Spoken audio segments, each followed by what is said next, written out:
The reasons behind the voyages of exploration. The European age of exploration began in the early 15th century and was fueled by competition between various evolving empires and the quest for economic, intellectual, and religious growth. According to Petit of 1998, two main reasons stand out. First, Europeans of this time had several motives for exploring the world. Second, advances in knowledge and technology helped make the voyages of discovery possible. Since Europeans were cut off from travel to the Far East by Muslim Ottomans after the fall of Constantinople in 1453, Europe was banned from spice trade. Through, through the conquering of large portions of North Africa, the Mediterranean, eh, Spain, so after the conquering of North Africa and Mediterranean world by the Muslims, so then the European powers, which like France and Spain in 18th century, explorers set off by sea to find new trade routes that would allow them to trade with. There are many reasons, both internal and external, which triggered the voyages of discovery. Let us first start with some of the external reasons of the voyages of exploration. Also, what were some of the external reasons? One of them is the Ottoman control of the Mediterranean Sea. The Mediterranean Sea, covering up an approximately area of 2.5 million kilometers squared, has always been the major trading center since the dawn of civilization by 3500 BC onwards. The Sumerians, the Babylonians or Chaldeans, the Assyrians, the Egyptians, the Phoenicians, the Hebrews, the Greeks, the Romans traded via the Mediterranean Sea. After the birth and spread of Christianity and fall of Rome, the Mediterranean Sea was dominated by the Byzantine until the Turks began to defeat it by the High Middle Ages and its fall in the mid-15th century. With the fall of Constantinople in 1453, Europe was banned from spice trade. Land expeditions and voyages to the east were dangerous, and people were hacked, fined, and killed by like the Muslim Ottomans and many other people in the Afro-Asiatic regions. Goods would reach Europe through Venice, which was one of the richest cities at the was the like richest Christian cities at the time. But things became hard and worse after the fall of Constantinople in the mid 15th century at the hands of the Ottomans. Trade became more hard, if not impossible, for Europeans. So since the Ottomans were controlling the Mediterranean Sea. Secondly, the spice trade. Spices have always been one of the most fascinating and important foods across history. Kerala in India, a city in India, was a major spice trade center as early as 3000 BC. Arab Muslim trade controls the spice trade between Europe and the East, like China, Indonesia, and India, and Ceylon, now Sri Lanka, for centuries. The early Middle Ages, the High Middle Ages, the Late Middle Ages, until Europeans started to look for a new route to the Far East in the Middle Ages. There was not During that time, there was not a refrigeration and general hygiene, leading to food spoiling quickly. So spices were so important because they helped mask the flavor of not so fresh food. The voyages of Diaz, Columbus, da Gama, Magellan in the 15th and 16th century were to find an alternative sea route to reach and access the spice trade in the East. At that time, spices were worth as much as gold, if not more than more.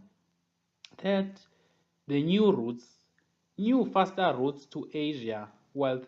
Not only gold, some set out to find fame, glory, and hoping to make great discoveries, would bring honor to their names as they discover new routes, which brought the 3G philosophy, gold, gold, and glory, which was the main drive which underpinned European expansion.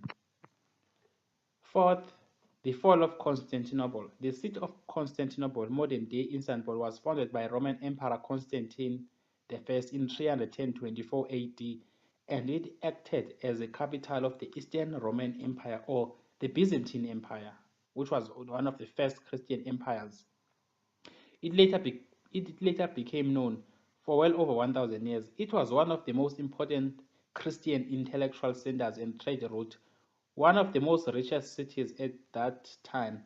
Although the city suffered many attacks, prolonged sieges, internal rebellions, and even a period of occupation in the 13th century AD by the Fourth Crusaders, its legendary defenses were the most formidable in the ancient in both the ancient and medieval worlds. It could not, though, resist the mighty cannons of the Ottoman Sultan Mehmed II and Constantinople, Constantinople, the jewel and the bastion of Christendom, which was like the core of Christendom at that time, was conquered, smashed, and looted on Tuesday, 29 May 1483 AD, leading to the ban of Europe from spice trade, no longer able to access goods such as silk and some other precious metals from the east. Fifth, the foreign goods. The Europeans sought to discover new items. They, they were looking to bring back new items they found to sell. Explorers found new foods, new types of clothing, and new inventions. These items helped them and their nations become rich and wealthy. Sixth, sixth, which is like the last one for now, the fall of the Mongol Empire. Wait for it, the Mongols. The Mongol Empire was the largest empire in the world until the British Empire in the 19th and 20th century, stretching from the Pacific to the Atlantic, from Korea to Poland. No matter how brutal it was excellent at diplomacy, international law, internationalization, and world trade. Even before the rise of Genghis Khan and the Mongol Empire, the Mongols favored trade. As pastoral nomadic people, their lives focused on their herds. For that reason, they made very little among themselves, and the Mongol trade was a cornerstone of their society. They hunted and herded, but very few Mongols were weapon makers or pottery or weavers. Many of the items the Mongol people needed for living, they had to trade with the settled agricultural peoples around them. The Mongols enhanced the Silk Road in the High and Late Middle Ages. Trade accelerated in Afro-Eurasia. During the Mongol Empire, merchants found protection status, tax exemption, loans, and consistent aid from the Khans. For the 100 years of the height of the empire, the east-west Mongol trade routes became the fabled Silk Road, which for the first time linked Europe to Asia, allowing the free flow of ideas, technologies, and goods. When it fell, trade fell as well in the Afro-Eurasian supercontinent.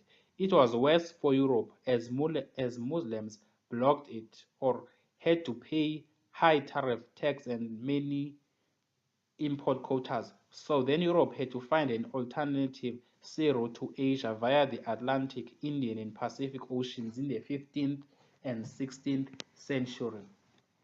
Goodbye for now. This is me, the Age of Discovery, the voyages of exploration, the European expansion. Goodbye for now.